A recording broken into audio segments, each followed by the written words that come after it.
I gave my parents a luxurious one. We tripped to Europe with me when I picked them up to go to the airport. They told me they decided to go with my jobless sister instead of me. My mother smiled. Your sister needed some rest, so we decided to take her.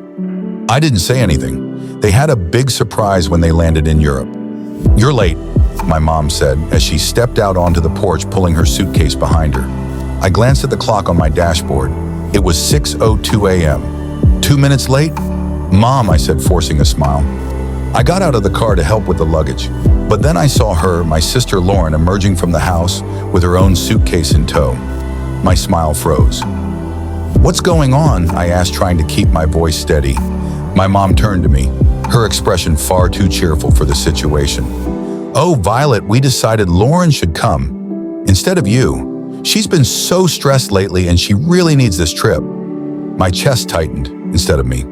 Mom, I've been planning this for years. I paid for everything. She waved her hand dismissively as if I just pointed out something trivial. And we're grateful, sweetheart. But you're always working so hard, you can take another trip later. Lauren needs this right now.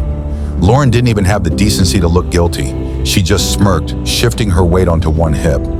Thanks for understanding, sis, she said, her tone dripping with fake gratitude. I stared at the two of them, my heart pounding in my chest.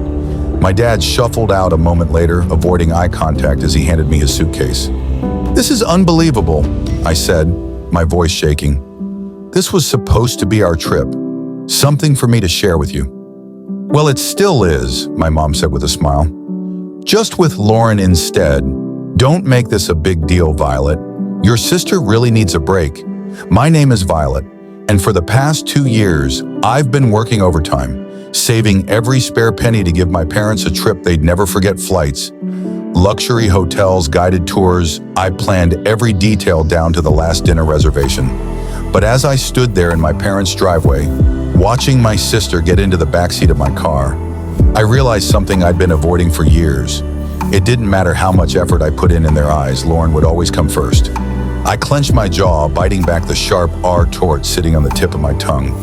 Instead, I forced a tight smile and opened the trunk. Lead and get going. Then I said, my voice flat, if they wanted to prioritize her over me. Fine, they could go with her, but I wasn't about to let them enjoy it. The drive to the airport was suffocatingly quiet except for Lauren's incessant chatter. Oh my gosh, Mom, did you see that? TikTok about Paris. I can't wait to go shopping there. Do you think we'll have time for that? Or will the tours take up the whole day? My hands gripped the steering wheel tighter as I stared. Straight ahead, forcing myself not to say anything. My mom chuckled softly. Of course we'll have time. We'll figure it out when we get there. I bit the inside of my cheek when we get there. They didn't even seem to notice I wasn't part of that we anymore. At one point, my dad cleared his throat. Thank you for driving us. Violet, I know this probably feels unusual. I glanced at him in the rearview mirror. Unusual, that's an interesting way to put it. Dad, he didn't respond. He just shifted uncomfortably in his seat, probably wishing he hadn't spoken at all. Lauren leaned forward from the back seat, her voice grating. You're not mad, right? I mean, this is really big of you, letting me go. I could never have afforded this on my own. I clenched my jaw and forced a tight smile. Of course, Lauren enjoyed the trip by the time we pulled up to the airport. Drop-off zone. My patience was hanging by a thread as I helped unload their luggage. My mom gave me a hug. Thank you for understanding, sweetheart. This means a lot to us and to Lauren. I nodded stiffly. Sure, Mom. Lauren beamed as she wheeled her suitcase toward the entrance. Thanks, Violet. You're the best. I stood there watching them disappear into the terminal, my chest tight with anger and hurt. The ride back home was a blur. I replayed the conversation in my head over and over, each word cutting deeper than the last. This means a lot to Lauren. You're not mad, right? You're always working so hard. I parked in my driveway and sat in the car for a few minutes, gripping the steering wheel until my knuckles turned white. Then without a second thought, I marched into the house, pulled out my laptop and logged into every travel account I'd used to book the trip. Hotel reservations, canceled tours, funded airline upgrades. Nope. I stared at the confirmation emails piling up in my inbox, feeling the tightness in my chest start to ease. They wanted to take Lauren instead of me, fine. But they wouldn't be staying in 5-star hotels or enjoying private tours on my dime. When I closed my laptop, a sense of satisfaction settled over me. They could explain themselves to the front desk staff in Paris. I was done being their doormat. The call started as soon as their flight landed. My phone buzzed repeatedly as I unpacked my suitcase, the one I packed so carefully, for a trip that was no longer mine. The irony wasn't lost on me as I hung up my dresses and neatly placed my shoes back on the shelf. The buzzing continued, filling the room with its relentless vibration. I sighed, picking up the phone and glancing at the screen. My mom's name flashed across it, accompanied by several missed calls and texts. I unlocked the phone and scrolled through the messages. "Violet, what's going on? The hotel won't let us check in. The reservation is missing. Call me immediately. Violet, this isn't funny. Fix this now." A laugh escaped me before I could stop it. Fix this? They really thought I'd swoop in and save the day after what they'd done. The phone buzzed again, this time with a call from Lauren. I let it ring out, only for her to leave a voicemail. "Violet, this is so petty," she snapped, her voice dripping with entitlement. "We're stuck here because of you. You need to call the hotel and fix it." Now I rolled my eyes and deleted the voicemail. Without listening to the rest for years, I'd been their fixer, the one who smoothed over every mistake and picked up every slack. Not anymore. Eventually, I decided to answer, if only to stop the barrage of calls. My mom's voice hit me like a tidal wave of anger as soon as I picked up Violet. "What did you do? The hotel says the reservation was canceled and none of the tours are booked anymore." I let her rant for a moment, then calmly replied, "I canceled them." There was a long, stunned silence before she hissed, "Why would you do that?"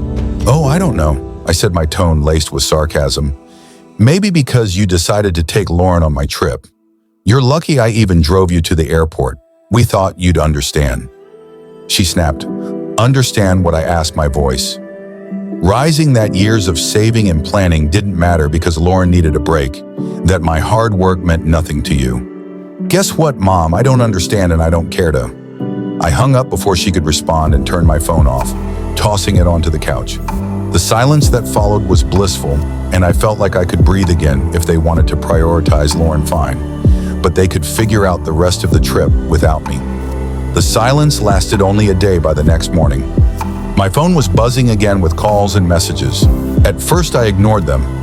I spent the day cleaning the house and catching up on work, but curiosity got the better of me. By evening, I opened my phone and braced myself for the storm of texts from my mom. "Violet, you've gone too far. Your sister is in tears, and your father is furious. We can't get into any of the hotels you booked from Lauren. You're acting like a child. I don't get why you're making this such a big deal. Just fix it already. And finally, from my dad, we need to talk. This isn't right." I set the phone down, shaking my head. For years, I'd been the one to fix things, to make sure everyone was comfortable and happy. Now that I'd taken a step back, they didn't know how to handle it. I poured myself a cup of tea and sat down at the kitchen table, letting the anger simmer. How dare they expect me to clean up their mess? How dare they act like I was the one in the wrong? The next call came minutes later, and this time I answered Violet. My mom barked before I could say a word. "This isn't funny anymore. We're stranded. Do you have any idea how embarrassing this is?" I took a slow sip of my tea. "Embarrassing? You think this is embarrassing? Try saving for years, planning every detail, and then being told you're not even part of the trip you paid for. Stop being dramatic," she snapped. "Lauren needed this more than you. And now she can figure it out," I said firmly. "You made your decision, Mom. You wanted to take Lauren instead of me. Fine, but don't expect me to fund her vacation." "We're family," she hissed. "We don't do this to each other." I let out a bitter laugh. Funny, I was just thinking the same thing. Lauren's voice came through the background, whining, "Mom, just hang up on her. She's being impossible. That was the final straw. Enjoy your trip," I said, my tone icy. "Oh wait, you can't, because it's not your trip. It was mine, and now it's nobody's goodbye." I hung up before she could respond and turned my phone off again for the rest of the evening. I felt an odd mix of anger and relief. Anger that they'd put me in this position, but relief that I'd finally stood up for myself. They could call me dramatic, all they wanted. For the first time in my life, I wasn't letting them take advantage of me. The next few days were blissfully quiet with my phone turned off. I finally had space to think clearly. free from the barrage of guilt trips and accusations. I spent my morning sipping coffee on my back porch, enjoying the calm I'd craved for so long. My afternoons were filled with work and catching up on little projects I'd been putting off, things that reminded me how capable I was when I wasn't bogged down by their endless demands. But by the third day, curiosity got the better of me. I turned my phone back on to find over a dozen voicemails waiting for me. The first few were from my mom, growing increasingly hysterical with each one. "Violet, you need to call me back right now. This has gone too far. I can't believe you're doing this. You've humiliated us. We're your parents. How could you treat us this way?" Then came Lauren's messages, full of the same entitled tone she'd always used. "This is so petty, even for you. You're ruining everything. Just fix it." Violet, and finally my dad's voice, quieter but no less pointed. "Violet, I don't understand what's happened to you. Call us back so we can sort this out." I hesitated before listening to the final voicemail, a long one from my mom. Her voice was quieter this time, tinged with frustration and exhaustion. "Violet," she began, "we're back at the airport now. The trip is ruined, and I hope you're happy with yourself. Your sister is devastated, and your father and I are well disappointed. Doesn't even begin to cover it. Call us when you're ready to talk." I deleted the voicemails without replying. I wasn't ready to talk, and honestly, I didn't know if I ever would be. This wasn't a one-time mistake. It was the culmination of years of them putting Lauren first and expecting me to accept it with a smile. As the hours passed, I found myself reflecting on all the times I'd been overlooked or dismissed every holiday, where Lauren's whims dictated the plans, every family gathering, where my accomplishments were treated as afterthoughts. This trip had been the breaking point, but the cracks had been forming for years. That evening, Grace stopped by unannounced, carrying 2 cups of coffee and an unmistakable look of curiosity. "I heard about what happened," she said, setting the coffee on the table. "Your mom called me yesterday." Of course she had. My mom had always been good at recruiting allies when she wanted to guilt me into compliance, and I asked to taking a sip. Grace shrugged, a sly smile creeping across her face. "I told her you were probably busy and would get back to her when you were ready." I laughed, shaking my head. "You're the best. No, you're the best," she said, her tone suddenly serious, "because you finally stood up for yourself." "Esther, I know how hard that is, Violet. Don't let them drag you back down." Her words stuck with me long after she left. Grace was right. I'd spent too long bending over backward to please people who never seemed to care about my efforts. It was time to break that cycle once and for all. By the time the weekend rolled around, I felt a strange sense of clarity. The anger was still there, simmering under the surface, but it was joined by something I hadn't felt in years. Freedom. Freedom from their endless expectations. Freedom from being the family's fixer. Freedom to finally live on my own terms. But as expected, the silence didn't last. It was Sunday afternoon when I finally got a call that I decided to answer. This time it was my dad. "Violet," he began, his voice heavy with weariness. "Your mom wanted me to call. She thinks you..." "Listen to me, go on," I said, leaning back in my chair. He let out a sigh. "Look, this has all gotten out of hand. Your mom's upset. Lauren's furious. And well, it's just a mess, but you're better than this." I stiffened, his words igniting a fresh wave of anger. "Better than what, Dad?" "Standing up for myself, refusing to let you walk all over me again." "That's not what I meant," he said quickly. "It's just, you've always been the reasonable one. The one who keeps everything together. This isn't like you." I laughed, a short, bitter sound.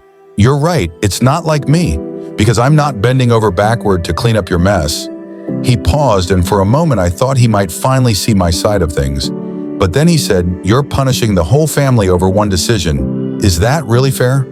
"Fair," I repeated, my voice rising. "You want to talk about fair? Was it fair when you and Mom decided I wasn't important enough to be part of the trip I planned? Was it fair when you replaced me with Lauren? Like I didn't matter? That's not what we were trying to do." He said, his tone defensive. "Now we just thought Lauren needed it more." "Of course you did," I snapped. "You always think she needs more attention, more support, more of everything, and I'm always the one expected to sacrifice for her." Not anymore. The silence on the other end of the line was deafening. Finally he said, "I don't know what you want me to say. I don't need you to say anything." I replied, my voice steady. "I just need you to understand that I'm done being the afterthought from now on. I come first. Violet, goodbye, Dad." I ended the call and set the phone down, my hands trembling for the rest of the day. I let myself feel everything: anger, sadness, relief. It wasn't easy, but it felt like the start of something new. I wasn't the family's fixer anymore, and I wasn't going to be. They could figure out how to clean up their own messes. When my parents and Lauren finally returned, I was waiting for them at their house. I'd parked in their driveway, sipping coffee and feeling surprisingly calm as I watched their taxi pull up as they stepped out, dragging their suitcases behind them. Their faces were a mix of exhaustion and irritation. Lauren was the first to speak. "Well, I hope you're happy, Violet." I raised an eyebrow, staying seated on the porch swing. "Happy about what our trip was? A disaster."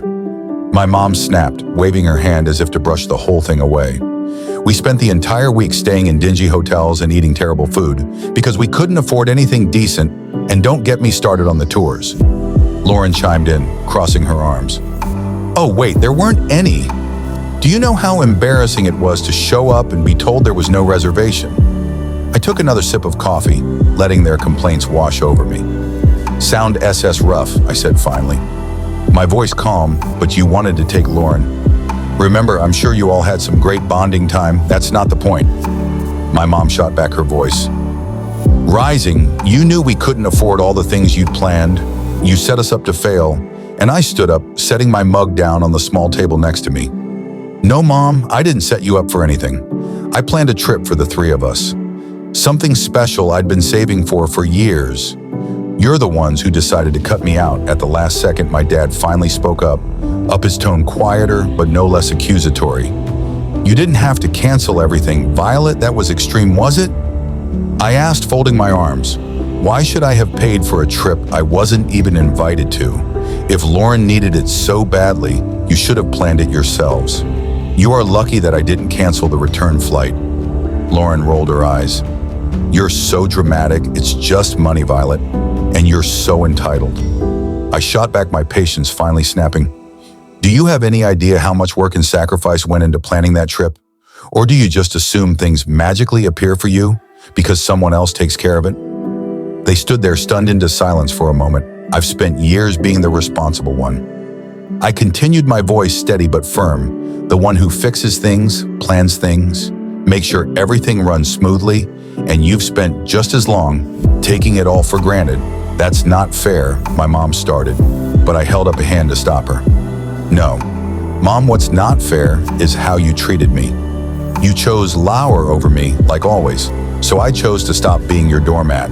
You didn't want me on the trip, fine, but you don't get to enjoy the benefits of my hard work without me." I grabbed my bag from the porch swing and turned to leave. "I'm glad you're back safely, but don't expect things to go back to the way they were." I'm done. As I walked to my car, I heard them calling after me. Their voices a mix of anger and guilt, but I didn't look back. The drive home from my parents' house felt strangely peaceful. For years, every visit had left me emotionally drained, but this time I felt lighter. I'd finally said everything I'd been holding in, and for once I wasn't worried about their reaction. When I got back to my house, I made a cup of tea and sat on the couch, replaying the confrontation in my head. They'd been so sure I'd fold, that I'd give in like always. But watching their stunned faces as I walked away was a reminder of how much I'd changed. They could be angry, hurt, or embarrassed. It didn't matter anymore. I was done living my life to meet their expectations. The next day, I got a call from Grace. "How'd it go?" she asked, not bothering with pleasantries. I laughed, leaning back against the kitchen counter. "Exactly like you'd imagine. They're furious, Lauren's pouting, and Mom is probably trying to figure out how to guilt me back into line." Grace let out a snort. "Let her try. You've got a backbone now, and I'm here to make sure it stays in place." I grinned, grateful for her unwavering support. "Thanks, Grace. I mean it. You've been my rock through all of this." "Anytime," she said, her voice softening. "So what's next for you, now that you're not playing family fixer anymore?" That question had been circling in my mind since the confrontation. What was next? For years, so much of my energy had been poured into trying to please my family, trying to earn their approval. Now that I'd let go of that burden, the possibilities felt endless and a little intimidating. "I don't know yet," I admitted, "but I feel like I get to decide. Not them, not anyone else, just me sounds like the start of something. Amazing, Grace said, and I could hear the smile in her voice. Over the next few weeks, I started making small changes that felt big in their own way. I redecorated my living room, swapping out the hand-me-down furniture from my parents for pieces that felt uniquely mine. I spent weekends exploring local cafes and parks, things I'd always meant to do but never made time for, and I started journaling, writing down my thoughts and dreams without filtering them through the lens of what anyone else might think. Each small step felt like reclaiming a part of myself I hadn't realized as I'd lost one. Evening, I sat down with and opened the spreadsheet I'd used to plan the trip. The canceled reservations stared back at me, and I didn't feel a pang of regret. Instead, I felt a surge of determination that money had been meant for a once-in-a-lifetime experience, and I wasn't going to let it go to waste. Closing the spreadsheet, I opened a new browser tab and typed solo travel ideas a few weeks after my parents' return. I booked a solo trip to Italy. It wasn't the same itinerary I'd planned for them, and it wasn't about proving a point anymore. This was for me a chance to celebrate my independence and finally put myself first. The moment I landed in Rome, I felt a surge of excitement and nervousness. I'd never traveled alone before.